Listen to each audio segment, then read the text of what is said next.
दशहरा संग राजा जी न जाऊंगी, देवर जी को लेकर पंडाल घूमी आऊंगी। का भइल हो? अरे देखो ने दशहरा संग राजा जी न जाऊंगी, देवर जी को लेकर पंडाल घूमी आऊंगी। खर्चा नहीं करते हैं एक फोटी रे फोटी। अरे पिज्जा खैलू चाट गोलगप्पा, बाड़ू बहुत झूठी रे झूठी। चुप रहिए। अरे का कहलू बापा रे बापा, बाड़ू बहुत झूठी रे झूठी। देखिए आप भी झूठ बोल रहे हैं।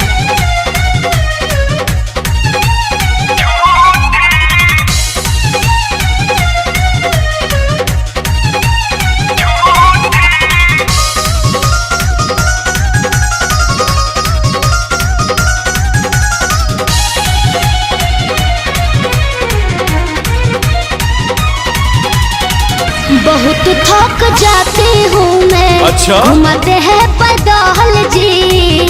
पर साल नवरात्र में किनली मोटरसाइकिल जी। हाँ तो खरीदे थे, पर सुनिए।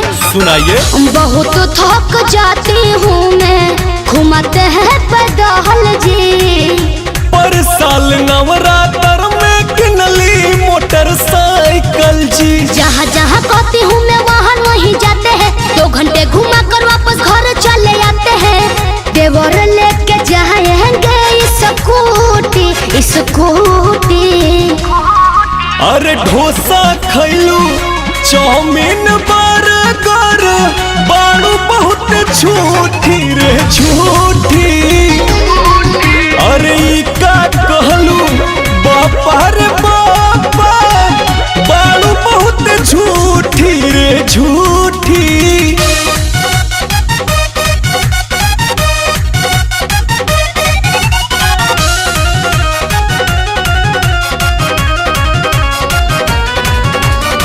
भक्ति भाव में कंजूसी देखा नहीं ऐसा जी। 2000 फुकल रही बचल नहीं खे पैसा जी।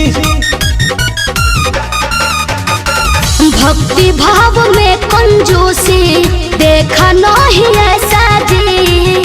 2000 फुकल रही बचल नहीं खे पैसा जी। संजय सिंह पूरी डिप्टी रही है अकेला, देखूंगी दशहरा बिना के साथ मेला।